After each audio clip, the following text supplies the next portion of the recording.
এটা হলো সামনে যে মাস আসতেছে, এটা জিলহজ মাস। কি মাস? জিলহজ। জিলহজ মাসের 10 দিনের আমল 9 দিন। ঈদের দিনের আগ পর্যন্ত 9 দিনের আমল আল্লাহ রাসূল সাল্লাল্লাহু আলাইহি ওয়াসাল্লাম অনেক গুরুত্ব দিয়েছেন। আপনাদের সামনে আমি 10টা আমলের কথা বলব। কয়টা? 10। একটা জিলহজ মাসে একটা রাতের নাম হচ্ছে আরাফাতের দিন। কিসের? আরাফাতের রাত, আরাফাতের দিন। একটা রাতের নাম, একটা দিনের নাম। যারা হজ করছে এরা কইতে পারবে। এই দিন কি করেন? রোজা রাখেন। কি করেন? আল্লাহর রাসূল বলেন, যারা এই দিনে রোজা রাখবে, পূর্বের 1 বছরের সামনে পিছনের 1 বছর করে 2 বছরের গুনাহ আল্লাহ মাফ করে দেন। কয় বছরে? কয়টা রোজা? একটা রোজা রাখলে পূর্বের এবং সামনে পিছনের 2 বছরের গুনাহ আল্লাহ মাফ করে দেন। জিলহজের 1ম তারিখ থেকে লাগায় 9 তারিখ পর্যন্ত যারা রোজা রাখবে, প্রতিদিন একটা করে যদি রোজা রাখে, একদিন রোজার বিনিময়ে আল্লাহর রাসূল বলেন 1 বছরের রোজা রাখার সমান। 1 বছর রোজা রাখার সমান। রাসূল কখনো 4টা আমল ছাড় দেন। কয়টা? 1 নম্বর ফজরের সুন্নাত। ফজরের কি? আমরা তো ফরজ ছেড়ে দিই, সুন্নাত তো এটা না রাখি, ঠিক না? কি ছেড়ে দেয়? ফরজ ফজরে বলে সুন্নাত কর। ফরজের কথা না কোয়া ছিল না, রাসূলের কাছে সুন্নতের গুরুত্ব বেশি ছিল। কি ছিল? সুন্নতের গুরুত্ব। সুন্নতে মুআক্কাদা ফজরের 2 রাকাত সুন্নাত নামাজের আগে পড়তে হয়। এই সুন্নাত রাসূল কখনো কি করেন নাই? ছাড়েন নাই। 2 নম্বর হলো আশুরার রোজা। কিসের রোজা? আশুরার রোজা। 3 নম্বর হলো বেজুর। বেজুর যে রোজাগুলো আছে আরবি, প্রতি আরবি মাসে 13, 14, 15, 13, 14 এটা বলা হয় আইয়ামে বীজের রোজা। এই রোজা কখনো কি করতেন না? ছাড়তেন না। আল্লাহ রাসূল 4 নাম্বার, এই যে জিলহজ মাস চলতেছে 1 থেকে 9 তারিখ পর্যন্ত রাসূল কখনো রোজা ছাড়তেন না। সুবহানাল্লাহ। এই আমলগুলো করার দরকার নেই। রাসূল এগুলা ছাড়তেন না, আমরা করি না, ঠিক না? আমরা দাবি করি রাসূলের কথা বলা, রাসূলের উম্মত। আমরা দাবি করি কি? রাসূলের অনুসরণ করি, রাসূলের হাদিস মানি। নামে সহিহ হাদিস, নামে জয়ীফ হাদিস, নামে এমক তেমক, কিন্তু আমলের বেলা নাই। আমলের বেলা কি? আমলের বেলা একবারে দুর্বল, কিন্তু নামের বেলা আছে। নামের বেলা আছে, কামের বেলা নাই। তাইলে বলছি 2টা। কয়টা? 2টা আমলের কথা বলছে। 1 নম্বর কি? একটা রোজা রাখলে আরাফাতের দিন, ঈদের আগের দিন আপনারা রোজা রাখবেন। কিসের আগের দিন? ঈদের আগের দিন রোজা রাখলে 2 বছরের গুনাহ মাফ করেন দিবেন কে? মাফ করেন কে? আল্লাহ। আর যদি প্রতিদিন রোজা রাখেন, রোজা রাখলে 1 বছরের সব আল্লাহ রোজা রাখার সব আমল নামায় দেয়া দিবে। 3 নম্বর কুরআনুল কারীমের একটি সূরার মধ্যে বলেন ওয়াল ফাজরি ওয়া লায়ালিন আশর। আল্লাহ বলেন শপথ ওই ভোরবেলা আর শপথ ওই 10 দিনের, যে দিনটা বোঝানো হয়েছে জিলহজ মাসের 10 দিন। সুবহানাল্লাহ। জিলহজ মাসের কি 10 দিন সব আছে নি? আর আমরা যারা কোরবানির নিয়ত করব, আমলগুলো ভালো করে জানবেন। কোরবানির কি করব? নিয়ত করব। আমরা কি করব না? নখ, চুল আর যত কি যা কিছু আছে আমরা আগে ভাগে পরিষ্কার হয়ে নিব ইনশাআল্লাহ। নখ জিলহজ মাস 7 ঢোকার আগে পরিষ্কার করে নেবেন। এরপরে 10 দিন আর কাটবেন না। রাসূল বলেন, বলে খলব নামের একটা গোত্র আছে, এই গোত্রের মধ্যে সবচেয়ে পৃথিবীর জমিনে বকরি পালন করত, দুম্বা পালন করত, মেষ পালন করত। ওই দুম্বার পশম পরিমাণ সব আল্লাহ বান্দার আমল নামায় দেয়া দেয় যদি এই আমলটা করে। কি করে? আর রাসূল বলেন গরু, পশু, ছাগল, ভেড়া যা কিছুই বলেন কোরবানি দিবেন, তার পশম পরিমাণ সব আল্লাহ দেয়া দিবে। কয়টা আমল করার কারণে? একটা। কয়টা? একটা।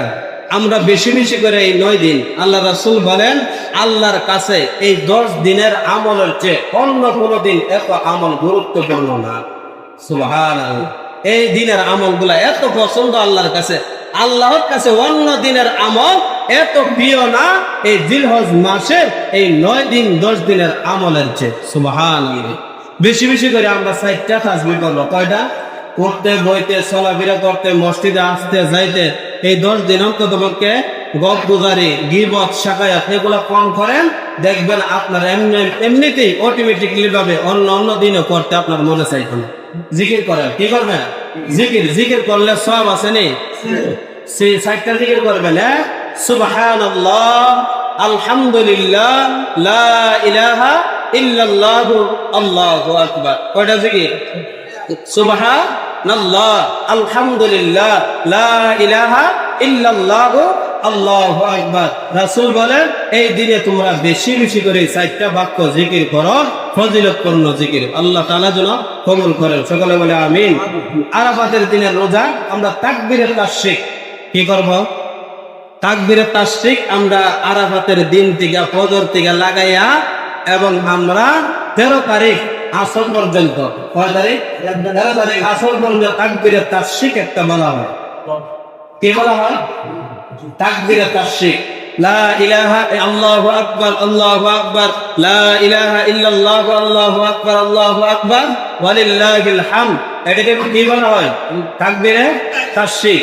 অন্তত পক্ষে 3 বার প্রত্যেক ফরজ নামাজের পরে। কয়বার? 3 বার। আল্লাহু আকবার, আল্লাহু আকবার, লা ইলাহা ইল্লাল্লাহু, আল্লাহু আকবার, আল্লাহু আকবার, ওয়ালিল্লাহিল হামদ। বেশি বেশি দান সদকা করা, বেশি বেশি কি করা? দান সদকা করতে হবে। দান সদকা বলে কিভাবে? আল্লাহ রাব্বুল আলামিন কোরআনুল কারীমে বলেন তোমরা মৃত্যু পর্যন্ত 3টা আমল করবে। কয়টা? ইন্নাল্লাযীনা ইউকিমুনাস সালাত, ইন্নাল্লাযীনা আনফাকু ওয়া ইউকিমুনাস সালাতা ওয়া আনফাকু মিম্মা রাযাকনাহুম সিররা ওয়া আলানিয়াতান ইয়ারজুনা তিজারাতান লান তাবুর। আল্লাহ বলেন 1 নাম্বার তোমরা 5 ওয়াক্ত সালাত করো। কি 5 ওয়াক্ত? আমরা পড়িনি, কতক্ষণ পড়িনি 5 ওয়াক্ত? আল্লাহ নিজে বলতেছে কিসের জন্য মাফ চাই? গুনার জন্য মাফ চাই। আত্মে বইতে ইস্তেগফার করবেন বেশি বেশি কইরা। কোরআন তেলাওয়াত করা। কি করা? কোরআন তেলাওয়াত। বলে কোরআন তেলাওয়াত কি? বলে 5 ওয়াক্ত নামাজের পরে যদি আমরা কোরআন তেলাওয়াত যদি পুরাটা নাও পারি, সূরা ইখলাস তো পারি। সূরা কি? কুল হুয়াল্লাহু আহাদ, আল্লাহুস সামাদ, লাম ইয়ালিদ ওয়া লাম ইউলাদ ওয়া লাম ইয়াকুল লাহু কুফুওয়ান আহাদ। সূরা ফাতিহা পড়ে 3 বার ইখলাস শরীফ করবেন, এক খতম কোরআন শরীফের সওয়াব আমল নামে দিয়ে দিবেন। তাই বেশি মারার দরকার নেই। সূরা ফাতিহা পড়বেন, সূরা ইখলাস করবেন, আল্লাহ তাআলা সওয়াব আপনার আমল নামা ঢুকায় দিবেন। 9 নম্বর ঈদুল আযহার নামাজ আদায় করা। কি করা? ঈদুল আযহার নামাজ আদায় করা। আগে ভাগে আসতেই হয়। অনেক কপাল করা আছে ঈদের নামাজও পায় না, আছে না? না, কত রোজারই দেখছি আমরা নামাজ পড়ে দিই, যা নামাজ দেয় আইতে আছে। কি কাজ, কি ব্যস্ত! জুম্মার নামাজ তো পড়েই না, 5 ওয়াক্ত তো পড়েই না, জানাজার নামাজ পড়ে আর ঈদের নামাজও পায় না। বুঝলেন না কথা? কে নামাজ পড়ে? 5 ওয়াক্ত পড়লে পড়বে, না পড়লে নাই। জুম্মা পড়লে পড়বে, না পড়লে নাই। ঈদের নামাজ পড়লে পড়বে, না পড়লে নাই। অন্যান্য নামাজ পড়লে পড়বে, না পড়লে নাই। কিন্তু জানাজার নামাজ মিস দেওয়া দিত। বোঝেন নাই কথা? হ্যাঁ, 5 ওয়াক্ত নামাজ পড়া কি পর্দায়, আর জানাজার নামাজ পড়লে কোনো গোনা নাই। জানাজার নামাজ না পড়লে কি নাই? গোনা নাই। ইটা ধইরা রাখে আর এটি ছেড়ে দে, বাপ মারা ছেড়ে দিয়া সব শ্বশুর শাশুড়ের সেবা করে। এরকম কমল মোড়া আছে নি? হ্যাঁ, সারারও এই দোষা যেটি জানাজা পড়ে আর ঈদের নামাজ শুধু পড়ে, এটি শ্বশুর শাশুড়ের খেদমত করে, মা বাবার খোঁজ নাই। বুঝলেন কথা? তাহলে 10 নম্বর সামর্থ্য থাকলে কোরবানি করা। 10 নম্বর কি? সামর্থ্য থাকলে কোরবানি করা। আমি এই কথাটা বলি, মনোযোগ দিয়ে শুনেন। এই মাসালাটা কিন্তু প্রত্যেক ঘরে ঘরে ফিট করে 10 জন যদি কামাই করি না কেন, কয়জন? 10 জন যদি লাগে, এই 10 জনে আপনার যদি এই নেশাব পরিমাণ যদি মালের মালিক থাকে, নগদ টাকা স্বর্ণ রূপা মিলে যদি নেশাব পরিমাণ প্রত্যেকটা 10 জন সদস্য যদি থাকে, 10 জন সদস্যের পক্ষ থেকে কুরবানি দেওয়া উচিত। কি বলছে আমি বলেন তো? 4 ছেলে আমার নিজের দেখা, 4 ছেলে কামাই করে বিদেশ থেকে টাকা বিকল্পী মাসে কাটা, বাপের নামে কোরবানি দেয়। কার নামে কোরবানি? কোরবানি কার উপরে খরচ আছিল? কোন ওয়াজিব কার উপরে আছিল? যে কামাই করে তার উপরে কুরবানি ওয়াজিব ছিল, বাপ মার নামে কুরবানি দিয়া তারা গুনাহগার হইতাছে। তারা কি হইতাছে? গুনাহগার। কারণ তারার উপরে ওয়াজিব, বাপ মার উপরে কুরবানি ওয়াজিব না, কারণ তারা এখন কামাই করতে পারে না। ধন সম্পদ যদি নেশাব পরিমাণ বাপ মার থাকে, তাহলে বাপ মার পক্ষ থেকে কুরবানি দেওয়া ওয়াজিব। আল্লাহ যেন আমাদের সবাইকে বোঝার মতো তৌফিক দান করেন, সকলে বলে আমিন। জুম্মার নামাজে 1 মিনিট 2 মিনিট দেরি হলে তার সহ্য হয় না, আছে না? একদম 1 মিনিট 2 মিনিট দেরি হলে সহ্য হয় না, কিন্তু দোকানে ঘন্টার পর ঘন্টা বেড়ে যায়, আছে না? এইরকম মানুষ কমিটির মানুষে এইরকম বিরোধিতা করে, বলে হুজুর 1 মিনিট 2 মিনিট আমরা মিলাইতে গিয়া হয়তো দেরি হইতে পারে, এরকম কথা কই না। নাই যে কমিটি নামের কলঙ্ক, বুঝলেন না কথা? কমিটি নামের কি কলঙ্ক, কারণ হলে হুজুরের সব সুবিধা বুঝে না।